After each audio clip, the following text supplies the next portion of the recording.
Piedra de Toque con Iñaki Macazaga.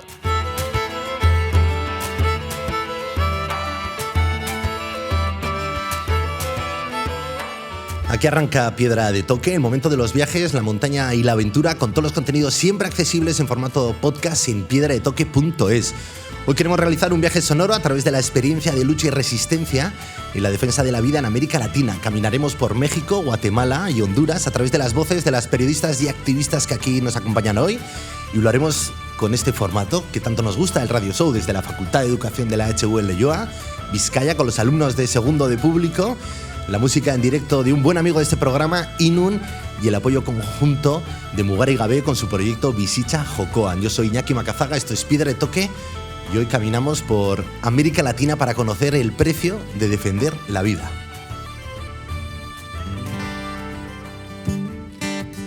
Batzuetan isili ondo entzuten da, gusurrik handiena egi bihurtzen da. Etxe guztietan dago beti utzunen bat, hoe isia eta leio sarratua. Saiozu aitari zua isotzeko, laster noala eta tranquile egoteko, tranquile egoteko.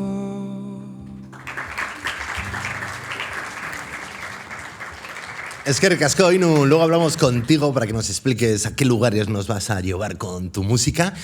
Y ahora pues saludar a las protagonistas del viaje sonoro de hoy, como son pues Kimi León, que nos guiará por Guatemala, y comprenderemos cómo una minera rusa compró al Estado para explotar la mayor reserva natural del país. También estamos con Judith González, que nos llevará por México para comprender la lucha de los habitantes de la Sierra Tarahumara, sitiada por el narco y las multinacionales madereras.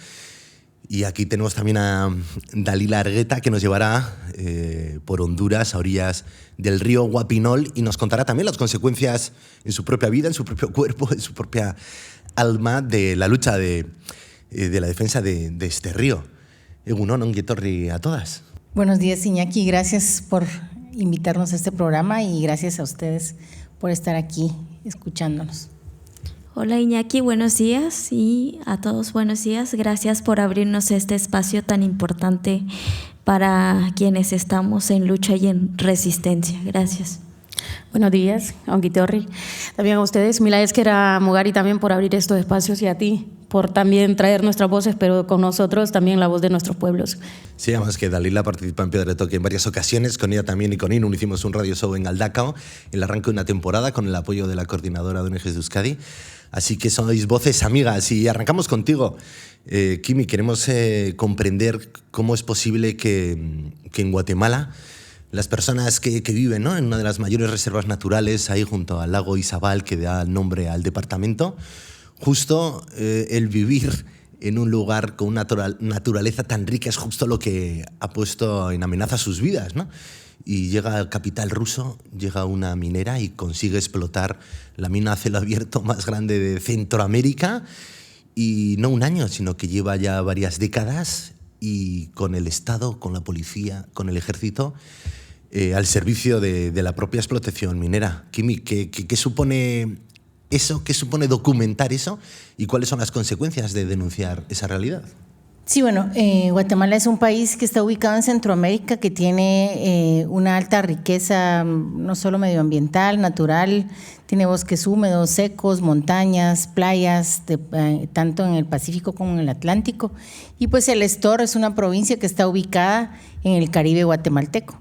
Y el Caribe, pues ahí hay poblaciones indígenas como poblaciones afrodescendientes que conviven en este lugar. En realidad son siglos, pero especialmente décadas en la que en este lugar hay una gran reserva de níquel. Entonces, níquel y tierras raras, así que pues ahí tiene décadas de que una minera en la que los capitales han pasado por ahí para explotarla de níquel, capital canadiense, capital estadounidense y capital ruso-suizo en los últimos años, pues decidieron que era importante simplemente extraer níquel. Para los habitantes, que la mayoría se dedican al comercio pequeño, un poco a la agricultura, pero también a la pesca, ha sido primero importante vivir ahí porque está el lago más grande del país, tiene una desembocadura que va al Caribe, por supuesto, tiene montañas, tiene biodiversidad, además hay cascadas y eso lo ha convertido por décadas en un lugar turístico. Pero pues para la población ha significado primero el cierre de sus posibilidades económicas de subsistir, es decir, que subsistir de la pesca, no solo como trabajo, sino también para alimentación, que ustedes lo comprenderán bien porque viven y se nutren mucho de lo que provee el mar o proveen los ríos, pues eso dejó de ser porque esta empresa empieza a contaminar el lago y el lago empieza a teñirse de rojo y precisamente un pescador que estaba una madrugada haciendo su labor y haciendo su trabajo ve que el lago está rojo. Entonces, a través del periodismo de investigación, que es a lo que yo me dedico, hemos comprobado que efectivamente cuando el lago se empieza a teñir de rojo, fue resultado de la actividad extractiva, es decir, del derramamiento y de la contaminación no solo de los metales y minerales que se utilizan para el procesamiento, sino también del propio níquel. Entonces, digamos, el agua está contaminada, el aire está contaminado y pues lo que era un espacio no solo turístico, sino de generación de empleo, pero también lo que implica para las comunidades, las montañas y los ríos, que tienen un valor también espiritual, también ancestral por la relación que hay de la gente con la naturaleza y su espiritualidad. Todo esto ha sido deteriorado de forma muy grave y cuando la gente se hace preguntas, pregunta al Estado por qué el lago se tiñe de rojo, quién es la empresa, quiénes son los propietarios y si están legalmente o no en nuestro país, pues la respuesta fue la violencia. De esa cuenta ha habido gente que ha estado presa, han habido asesinatos. El propio pescador que denunció La Mancha el pescador falleció, ¿no? que denunció La Mancha falleció. El otro pescador que denunció La Mancha estuvo preso 2 veces por haber denunciado y por haber exigido simplemente respuestas por parte del Estado. Y el Estado lo que hizo fue un estado de sitio que fue que durante un tiempo específico limitaron las garantías y hubo toque de queda, allanaron viviendas y se los llevaron presos. Entonces, ese es el coste de querer proteger tu forma de vida, tu medio de vida, el derecho de trabajar de la pesca, de vivir de la pesca y de pedir cuentas al Estado. Entonces, el periodismo de investigación y el periodismo comunitario, que es el que hacemos, pues empieza a tratar de responder estas preguntas, ya que el Estado no lo estaba haciendo. Tratar de responder estas preguntas a través de la investigación, es decir, investigar qué era lo que había en el agua, qué era lo que había en el lago, quién estaba provocando estas violaciones a derechos humanos, cuál era el origen del capital y luego investigar.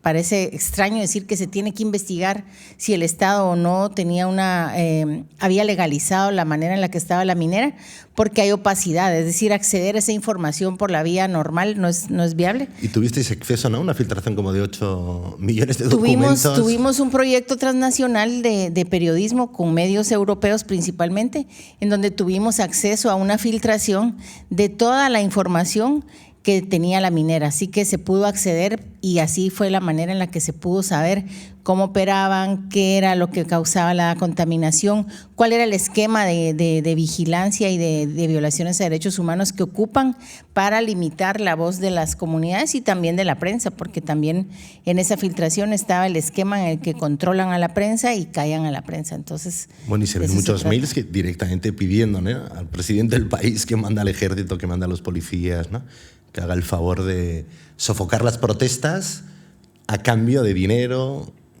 tanto para los policías, para el propio presidente, para todo el entorno. Yo no sé si vosotros, como un medio comunitario independiente, ¿cómo hacéis también para sobrevivir, ¿no? ¿Cuántos sois en el equipo? ¿Cuántos han tenido que abandonar el propio país? Porque yo creo que eso también os pone a vosotras en la diana.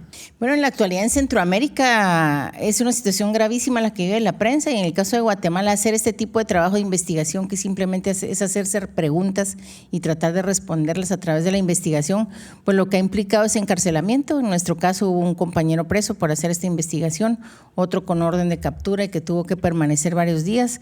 Pues en la actualidad, por otros trabajos de investigación y de hacer periodismo, que es una profesión de alto riesgo, hay 6 compañeros nuestros que están exiliados, que han tenido que salir del país por hacer el trabajo, simplemente por hacer nuestro trabajo. Y pues nada, nosotros somos un medio que tiene aproximadamente una redacción de 20 personas, hay 80 corresponsales en una buena parte del país. Y básicamente nuestro enfoque es hacer periodismo comunitario, que es el periodismo que pone el énfasis en el medio ambiente, el impacto en las comunidades, pero también en qué hace la gente para organizarse y para enfrentar los desafíos diarios, cotidianos, que pueden ser simples, pero que eso los coloca en una situación de riesgo. Es decir, no solo la prensa está en riesgo, sino miles de personas tienen órdenes o tienen procesos penales abiertos en Guatemala por ejercer sus derechos o por exigirlos.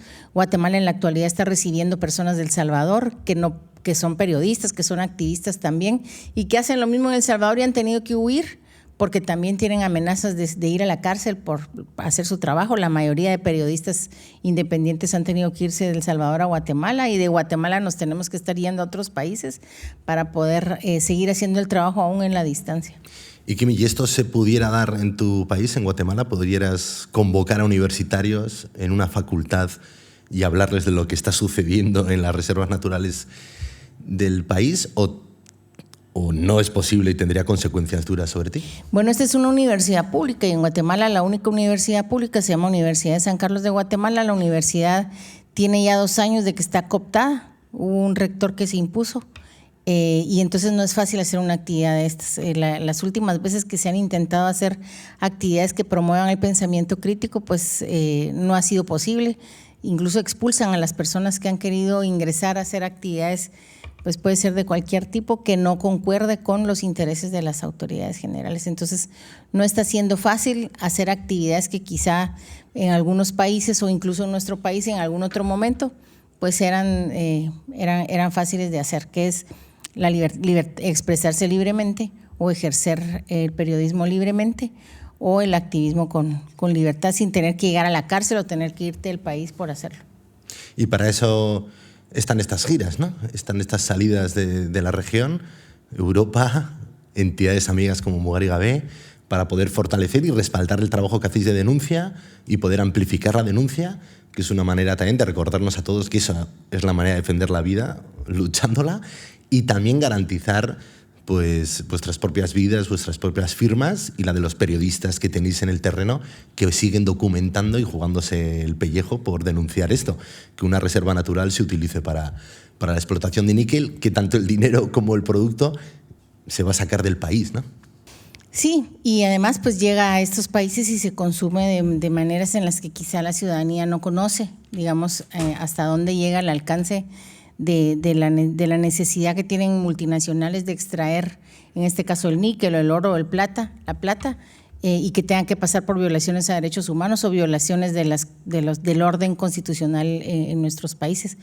Pero lo que salva y hace la diferencia entre ausentarnos de lo que pasa en ciertas realidades y lo que no, y volvernos más empáticos y pensar en un mundo mejor, no para el futuro, sino para la actualidad, pues es la solidaridad. Y creo que hay muchos casos en el mundo que demuestran que cuando somos solidarias o nos sumamos a una causa, aunque no sea cercana a mi vecindario o a mi país, marca una diferencia para las personas que vivimos en estas realidades, como para quienes no, porque pues somos más humanas. Y entonces la relación entre organizaciones como Mugar y Gavé, las alianzas entre periodistas que son europeos o que son del mismo continente, nos sirve a nosotras, nos protege la vida, nos salva la vida, pone un altavoz y llega a lugares en los que una no se imagina, como poder tener la posibilidad de hablar con un grupo de estudiantas y poder contar estas historias y pues quién sabe, tocar el corazón y que pueda haber un interés además de escucharnos. Inun, llévanos, aquí te ha sonado esto que nos contaba Kimi. Llévanos con tu música.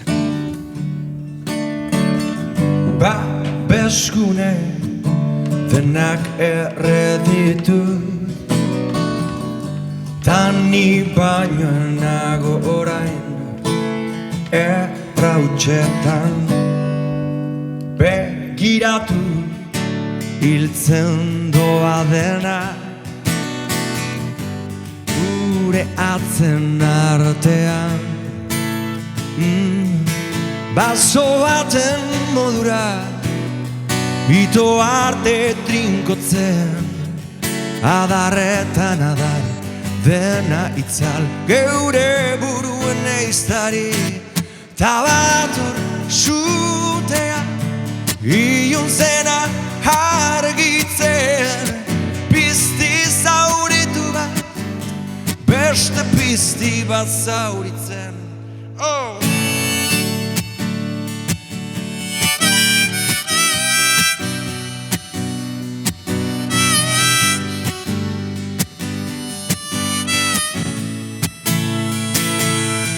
Tabator sutea ez alduzu aditzen Pizti zauritu bat, beste pizti bat zauritzen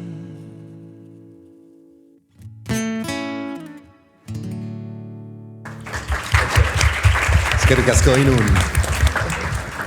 Y de Guatemala pues saltamos a México, seguimos en Centroamérica y seguimos caminando y recorriendo mundo con la historia ahora de Judith González y de su organización. El contexto es la Sierra Tarahumara, estamos en la frontera norte, muy cerquita de Estados Unidos. Tenemos en el contexto pues también, ¿no?, multinacionales, en este concreto de la tala maderera. Tenemos poblaciones bastante desconocidas en el día a día del país, comunidades, ¿no?, también con estilos de vida ancestrales, diferentes, alternativos. Y tenemos carreteras, y tenemos el crimen organizado, tenemos el narco, que lo que busca es controlar lugares para controlar los movimientos que se generan, ¿no?, de armas, personas, sustancias. Y ahí está Judith González con una organización acompañando a las comunidades que tienen que desplazarse por el mero hecho de estar ahí y de ver lo que se mueve por ahí. ¿Y qué propuesta hacéis vosotras? ¿Y cómo te ayuda a ti también el periodismo y la comunicación para poder cambiar una realidad tan compleja, ¿no?, donde los límites entre el Estado, el narco, la policía, el ejército es muy difuso en algunas zonas de esa sierra? Sí, claro. Bueno, Alianza Sierra Madre acompañamos a comunidades de la Sierra Tarahumara. Iniciamos con proyectos ecológicos, sin embargo, todo nos llevó a hacer otras cosas, ¿no? A estar entrenándonos en temas de seguridad, en temas de estrategias, muchos como formación para el equipo, ya no a lo que hacía la organización antes, sino tener cuidado para ir al terreno donde trabajamos. Bueno, Alianza Sierra Madre trabaja con 2 comunidades rarámuri, que son 2 casos emblemáticos de la Sierra Tarahumara, que es la comunidad de Choreachi y la comunidad de Coloradas de la Virgen. Ellos iniciaron como buscando el reconocimiento de la posesión ancestral de su territorio, pero pues ni ellos ni nosotros nos imaginamos qué es lo que iba a venir después de eso, ¿no? Y no sabíamos, sí sabíamos, pero no lo habíamos visto tan claro, lo codiciado que era este territorio. Coloradas de la Virgen y Choreachi están asentadas en un lugar que llaman el Triángulo Dorado en México, ¿no? Y es una zona montañosa de difícil acceso, pero además tiene un bosque muy codiciado, justamente por lo que mencionabas, ¿no?, de esto de la tala. Sin embargo, ya no es una tala legal, sino que es una tala ilegal. Y los actores que están ahí, los intereses económicos, los intereses políticos, el crimen organizado, esta línea se borra. y también las primeras personas que llegan a marcar los pinos son gentes locales que se llaman caciques. Son personas mestizas que viven en estos municipios, ¿no? Entonces, como tienen más poder, tienen contactos dentro de la política, pero también tienen familiares metidos en el crimen organizado, entonces ahí se borra esa línea de saber quién es quién, contra quién estamos luchando, y tenemos que buscar todo tipo de estrategia, no solo para poder incidir ante el gobierno federal, sino también como forma de protección para quienes estamos ahí acompañando, pero no solo para nosotros, sino quienes están en la primera línea de defensa, que son las comunidades que todavía se encuentran en su territorio o en otros casos se encuentran en situación de desplazamiento forzado. En el 2018 fue asesinado el defensor Julián Carrillo Martínez, fue un 24 de octubre. Él estaba contra la minería y la tala ilegal. Era beneficiario del mecanismo de protección para personas defensoras de derechos humanos, tenía medidas de protección, pero eran medidas que no estaban acorde a su contexto. Tenía un teléfono satelital y un botón de pánico. La comunidad no tiene luz eléctrica, no tiene señal. Para encontrar una señal hay que caminar a muchos kilómetros, ¿no? Incluso horas, 1 hora, 5 horas, dependiendo de la zona en que se viva ahí en Guadalupe y Calvo, pero sobre todo en Coloradas de la Virgen. Porque también, retomando lo que decías, son asentamientos diferentes en el norte, son formas de vida diferentes. Las comunidades de ahí no viven igual que las comunidades del sur de México. Entonces, la comunidad se compone de lo que se dice 58 rancherías y hay como un centro de reunión de la comunidad, pero hay personas que viven a 1 hora, hay personas que viven a 5 horas o hay personas que viven a un día del centro de la comunidad. Entonces la organización se hace mucho más difícil y la situación ahí en este lugar que se llama Triángulo Dorado también es muy complejo porque no solo es una zona montañosa, sino que también ahí está el crimen organizado, ¿no? El Triángulo Dorado también lo conforman otros 2 estados, el estado de Durango y el estado de Sinaloa. Entonces está como esa frontera ahí, hay muchos intereses, el crimen organizado va y viene a estos territorios para esconderse, pero también para la siembra de enervantes, amapola, marihuana. ¿Y cómo cae esto ahí, Judith? Porque, claro, citamos el crimen organizado, tardamos segundos en decirlo, pero bueno, es una suprarrealidad que tiene el dinero de un país o de varios países, ¿no?, que controla toda la región centroamericana, y lo hacéis para acompañar a esas comunidades que nadie se acuerda de ellas, ¿no? Ni el gobierno federal de México, un gobierno en principio de izquierdas con sensibilidad por lo social, por la complejidad del tablero político y social, ¿no?, de muchos países, de muchas regiones y cada vez más. Queda esto, entidades como la suya, que apuesta por acompañar a estas personas, pero poniendo también en juego tu propia vida, ¿no?, con estos esquemas de seguridad, que es lo primero que te explican para llegar a esos territorios donde la ley que manda ahí es la ley un poco del más fuerte, ¿no? Los narcos que tienen su dinero y la compra del escalafón final hasta que el que marca el pino para talarlo, que es gente que el sueldo se lo gana a través de estas estructuras. ¿Cómo caes tú ahí y qué supone para ti la comunicación? Claro, yo trabajaba como reportera, igual en la ciudad de Chihuahua, cubría temas ambientales, duré 5 años haciendo eso y luego dejé el medio en donde trabajaba y di un paso hacia la organización civil, ¿no? Y fue con Alianza Sierra Madre. Hacer periodismo en México, en Latinoamérica, no es nada fácil. Primero, son son trabajos muy precarios, son trabajos muy solitarios. Entonces, hablar de estos temas es andar con mucho cuidado. Y cuando yo caí en Alianza Sierra Madre en el área de comunicación, fue un poco más de protección, porque la organización también ya tiene su proceso caminado, ¿no? Tiene muchos aliados locales, nacionales e internacionales. Si bien estoy en riesgo, me parece que no soy quien corre más riesgo dentro de la organización, ¿no? Quienes corren más riesgo son las y los compañeros que se encuentran dentro de territorio o se encuentran desplazados, porque han sido desplazados por la labor que realizan. Justamente cuando hablaba de Julián Carrillo, pues también su familia tiene 7 años en situación de desplazamiento forzado. Ellos también son beneficiarios del mecanismo para protección a personas defensoras de derechos humanos, pero a pesar de eso, en el desplazamiento forzado y el lugar de refugio donde están ahora no tienen condiciones dignas, y mucho menos se piensa en esto como buscarles hogar que tenga que ver con su cultura, ¿no? Sino que les imponen otra forma de vivir. Entonces es muy complicado esto.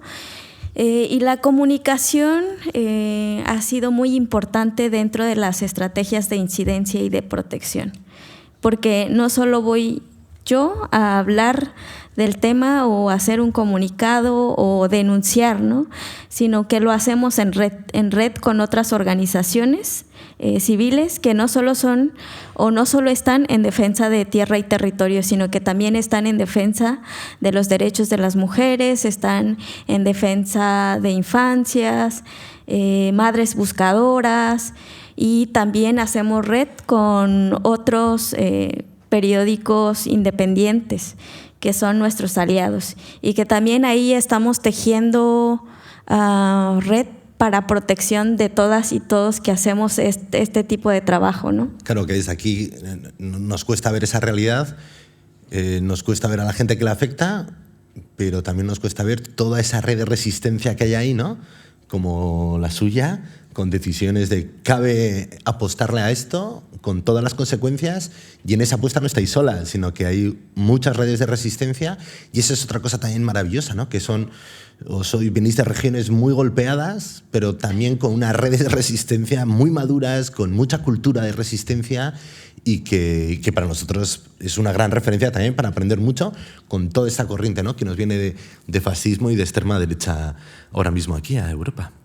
Y Nun, llévanos, venga, rómpenos esto, qué lugar musical. Levántanos un poco el ánimo. No, yo he venido a acompañar, O sea, a mí sabes que me encanta levantar el ambiente, pero en este caso yo creo que lo que viene mejor es acompañar, ¿no? A mí me gusta la fiesta, pero cuando la cosa se pone seria no hay que tenerle ningún miedo a la seriedad y a la meditación y a todo esto que están contando ellas, ¿no? A toda esta injusticia, y también hay tiempo para todo, hay tiempo para fiesta y hay tiempo para escuchar injusticias. Así que vamos a acompañar, y sobre todo lo que veo es que estamos muy desunidos, ¿no? Es curioso cómo el ser humano estamos todos hechos de la misma masa, con los mismos patrones, pero estamos todos tan lejos unos de otros, tan atomizados, que con esta canción lo único que voy a pedir es un poco de unión. La música une también, sirve para eso también. Vamos a hacer un corito bonito todos juntos. No queremos cantantes, queremos valientes. Dice así, ¿eh? A ver, tono.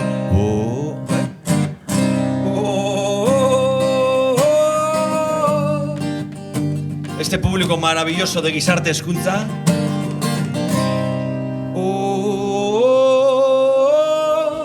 Hori. Estribilloan. Kalertzak iluntasuna, beldurra asetzeko, akituaren sosegua, aske hitz egiteko,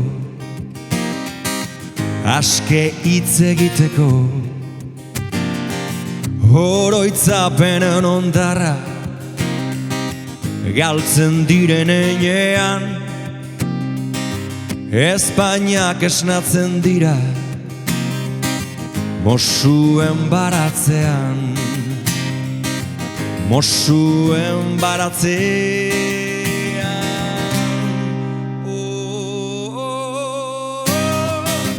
oroitzapenen ondarrak esaidazun ora, udazkeneko lainoa esaidazun ora.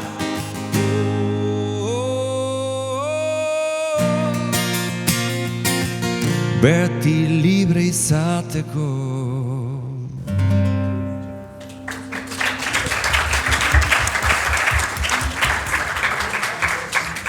Y de Guatemala hemos saltado a México y volvemos a saltar ahora a Honduras con Dalila Argueta. Ella era líder de una comunidad, de su comunidad, a orillas del río Guapinol, y defender la vida de este río frente a una minera pues te ha traído aquí a Euskal Herria. Son 7 años ya en el exilio. Han caído 8 compañeros en estos años, ¿no?, con la actividad minera. Son más de 35 familias también exiliadas y otros 38 líderes criminalizados. O sea, el mero hecho de levantar la voz y decir, oye, este río no tiene agua o este río está contaminado, les ha llevado a que la justicia los considere criminales, ¿no? Dalila, ¿cómo te resuenan las historias que contaban, ¿no?, tanto Judith como Kimi? Y cómo es la vida, ¿no?, de la lucha, también cuando te castigan con esto, ¿no?, con el exilio, con no poder volver a tu territorio y con continuar la lucha a miles de kilómetros. Pues los testimonios de las compañeras y las realidades que traen de cada uno de sus territorios, sus pueblos, pues no es lejano, es algo que se repite, es algo que estratégicamente las empresas y los mismos estados aplican con los pueblos, que es la violencia directa, pura y dura, teniendo en cuenta pues que nuestros países son estados corruptos, hay una estructura política tan bien trabajada, no son tontos, son muy inteligentes para trabajar de forma muy conjunta, vinculada con empresas, pero también con alianzas con Europa, en el sentido de tratados comerciales, cuando interesa, ¿no?, que nuestros territorios sigan siendo esos patios traseros, esas fuentes donde sus materias primas puedan venir hasta acá, ¿no?, para también esa política hipócrita que tiene Europa, sus gobiernos, cuando hablan de transiciones, cuando hablan de una energía limpia, ¿no? ¿Limpia de qué? Si es a costa de los pueblos, de nuestros pueblos, ¿no? No solo Honduras, sino que todos nuestros territorios resisten ante estas violencias. En el caso nuestro, una empresa minera, un 40% del hierro que están esperando, más de 3.500 toneladas de hierro, que es la empresa Pinares, que es la que ha destrozado nuestras zonas, nuestras áreas protegidas en las montañas cerca de Honduras. Ese hierro, un 40% de todo ese metal que tiene ahí, viene para Europa. ¿Y qué es lo que hace un Estado como el de Honduras? Proteger a políticos, proteger todos sus socios, porque de allí sus tratados el tratado que tiene Europa con los países de nuestra zona, también es la compra de las materias primas, ¿no? Entonces ellos protegen hacia dónde van. Nosotros no tenemos la información de qué país está comprando el hierro de nuestra montaña, porque lo quieren proteger. De la misma forma que protegen la información local, ¿no? Ya no te permiten saber quiénes son los dueños de las empresas que van a llegar a destrozar tus montañas, porque lleva como una consulta muy larga en la cual te dicen que tienes 24 horas para oponerte a un proyecto minero. Si para hacer conciencia y hacerle entender a otras comunidades que están en los sectores montañas lo que significa una minería, el impacto que va a dar, te lleva meses recorrer y pueblo son por pueblo. Situaciones también muy vulnerables, ¿no?, que tienes que educar a una población donde es fácil que acceder al sueldo que le va a facilitar esas mineras en la situación en la que están, pues es fácil comprar también, ¿no?, esos votos, esas opiniones. Dalila, a Kimi tú le conociste allí en Centroamérica, ¿no? Creo que también cuando hablábamos ante esta complejidad, ¿no?, ante estas políticas como muy colonizadoras, ante la complejidad también de esta transición verde que nos hemos inventado aquí, pero para seguir, ¿no?, consumiendo y con un estilo de vida que no se sostiene con lo que tenemos, hay que ir a buscarlo fuera. También están esas redes de apoyo entre mujeres defensoras que hicisteis allí en Guapinol para poder fortaleceros ante toda esa represión. creo que creasteis una red, ¿no? Mesoamericana de mujeres, fletasteis autobuses y ahí fue la Kimi a darte un abrazo, ¿o qué? Sí, mira, es bonito encontrarnos, pero hay recuerdos que duelen, ¿no? Porque cuando nosotras nos rejuntamos allá, también se abren tantas heridas diferentes entre todas nosotras. Cuando yo conocí a Kimi en Honduras en el 2019, fue un encuentro que se le llamaba El Abrazo, donde eran una visita a todos los pueblos y entre ellos a mi zona, ¿no? Y era muy duro estar haciendo con las compas un análisis de riesgo sobre mi situación cuando estaban sicarios entrando a la calle de mi casa. Entonces, hay momentos en los que realmente, si no fueran esas redes que se sostienen, esas redes de compañeras que te protegen, que te dan fuerza, que te escuchan, porque vos no miras al Estado como un ente de protección, porque vos es el Estado el que te persigue, los militares que te matan, son los escuadrones antimaras y pandillas los que llegan a violentar tu comunidad. Entonces, la protección integral feminista es la que tenés, es la protección comunitaria dentro de tu propia comunidad, es el cuidado de tu vecino, de tu familia, de los mismos compañeros de lucha. No es el Estado, no hay un mecanismo. ¿De qué sirve, como decía la compañera Judith, de qué sirve que tenga un teléfono? No hay señal si accedes al mecanismo de protección. ¿Y qué es un mecanismo de protección? Que le está brindando toda la información a un Estado que es el que te persigue, ¿no? Entonces, cuando se hacen denuncias y cuando se accede a esto, no es porque sirvan, es para que quede un registro. Entonces, lo que te queda a ti es las redes que te salvan. Entonces, en mi caso, la Red Nacional de Honduras, a la que orgullosamente pertenezco, y también a la Iniciativa Mesoamericana, una red que recoge a muchas defensoras en las cuales constantemente estamos sentándonos entre nosotras para ir cada vez más allá de qué cosas vamos necesitando tanto en el exilio como localmente en nuestra zona, ¿no? Qué tipos de cuidado, acompañándolos en la incidencia, pero también en la protección integral, ¿no? Tanto individual como mujeres, pero también dentro de las colectividades. Y eso Dalila, es lo que te salva. Y cuando escuchabas a Judith, ¿no?, la Sierra Tarahumara, esas poblaciones que también tienen el derecho a vivir, ¿no? Tú, Huapinol, pudiera estar en esa sierra. Claro, hay familias que tienen el derecho a vivir en donde quieran y vivir como quieren, que es del campo y en el campo. Eso también nos cuesta a veces comprenderlo, que son personas con todo el derecho a vivir y que gracias que haya organizaciones que le apuesten a eso, a acompañar, ¿no? A caminar, como decía Ainhoa, a acompañar. No, y ese es el derecho que tenemos los pueblos, de nacer, crecer y morir, y que si en la tierra que nos pare, ¿no? Y que si queremos irnos, pues que sea por voluntad propia, pero no por presión, ¿no? Por el sicariato, por los mismos militares, por la misma empresa. Entonces, y ese es el gran delito que cometemos quienes defendemos, ¿no? El defender el derecho de quedarse, defender el derecho que tiene la madre tierra. Pero es que las políticas de un Estado que no tienen vínculo, que no entienden, que no comprenden lo que significa vivir en comunidad, porque ellos operan con mentalidad colonial, siempre, ¿no?, tras el poder y siempre de reprimir a quienes están en las zonas rurales.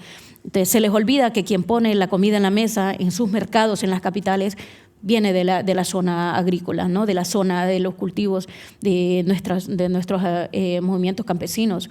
O sea, son quienes alimentan a las grandes capitales, al mismo Estado, ¿no? Entonces, y por eso en algún momento se hizo un cierre de semilla que fue, no movimos la semilla hacia la capital y se dieron cuenta que si el grano no llega, también todo sube y lleva a una crisis, ¿no? Entonces, para recordarles que el campesino tiene importancia, que el derecho que tiene de tener tierra, de tener su río, pues que en base a eso, por eso estamos levantados, porque nos negamos a ceder ante tanta violencia, la violencia directa contra la misma tierra. Entonces, y esto es porque ellos tienen una mente capitalista de solo ver la fuente como fuente para ingresos de dinero para el Estado, no para los pueblos. Honduras no tiene un desarrollo económico por extractivismo, por mil cosas. O sea, vivimos sumergidos en la miseria, en el abandono. Entonces, y no solo educativamente, sino en el sistema de salud, en todo. O sea, el mismo Estado te persigue. Y nos están matando. El 15 de septiembre se cumplió un año del asesinato de Juan López, uno de los líderes y columna vertebral de nuestra lucha. Pero como ellos está Ali, está Okelí, está Jairo y muchos compañeros más de los movimientos campesinos cercanos a mí, que me toca llorar a la lejanía, ¿no? Y esto también, y el exilio de todas estas familias y de los familiares de estos compañeros que ahora están fuera de su casa, están sufriendo todo esto, ¿no? Y es una estrategia, y no es aislado, es lo que el capitalismo impulsa. Y ya para cerrar, Kim y Judith, también hay rayos de luz, ¿no? O sea, que también se puede seguir caminando, conociendo que esto se cobra vidas, creando alianzas, apostando a la comunicación. Kimi, ¿dónde está la esperanza? ¿Seguís documentando? ¿Estáis con otros 20 casos? Esto no solo os frena, sino que aquí no hay una opción, es continuar, ¿no? También con la lucha, en homenaje a todas las personas que por el camino pues, se han quedado y todas aquellas personas que también continúan con su vida, ¿no? A pesar de los pesares. Sí, pese a todo lo que pasa en el mundo y en nuestros territorios y en nuestros países, hay esperanza. La esperanza está en toda la gente que se levanta a diario pensando en el bien común, pensando en sí misma, en su familia, pero en el bien común. El periodismo comunitario y feminista es una alternativa. Es luz porque además pone luz, pone los reflectores en cómo la gente se organiza y todo lo que la gente hace para vivir.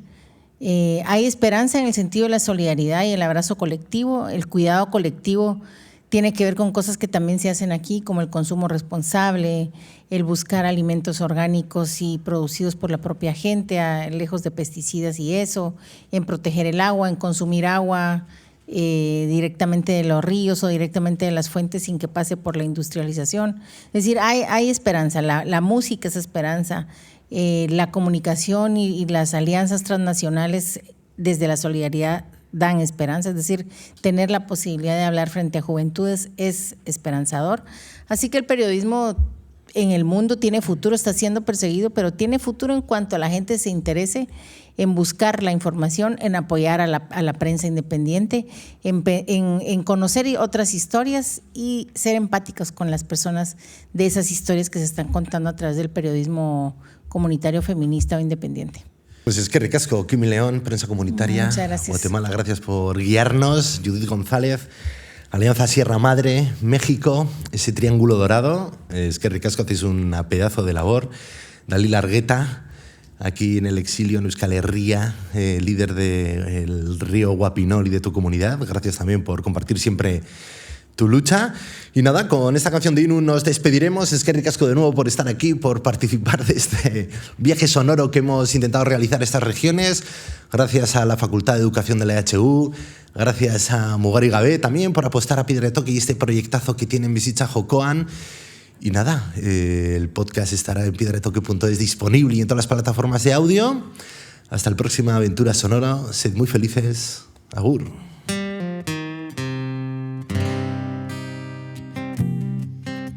Y con esta canción me despido. Y esta canción va dedicada a Eugenio Eguileor, un euskeldun que en su día, en plena dictadura, tuvo que exiliarse, tuvo que marcharse para vivir una vida mejor. A veces parece que hay que recordarnos, que nos tenemos que acordar o que tenemos que...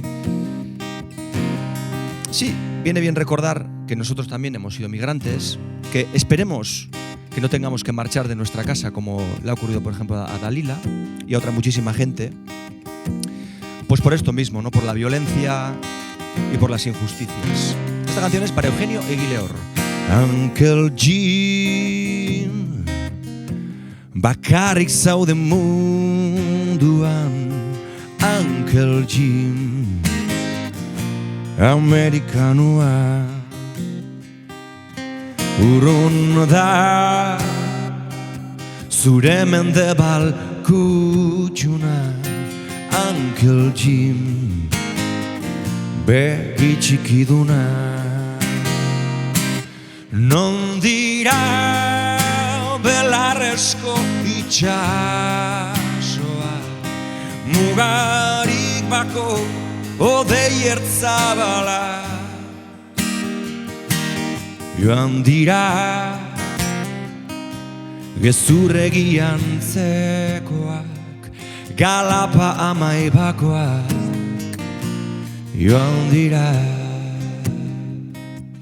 Gutun bat aspaldiko urteetan eta izearen mezuen gordina. Uncle Jim bakarrik zaude munduan. Uncle Jim amerikanua. Non dira belarrezko itxasoak, mugarik bako odei erzabala. Joan dira gezurregian zegoak, galapa amaibakoak. Joan dira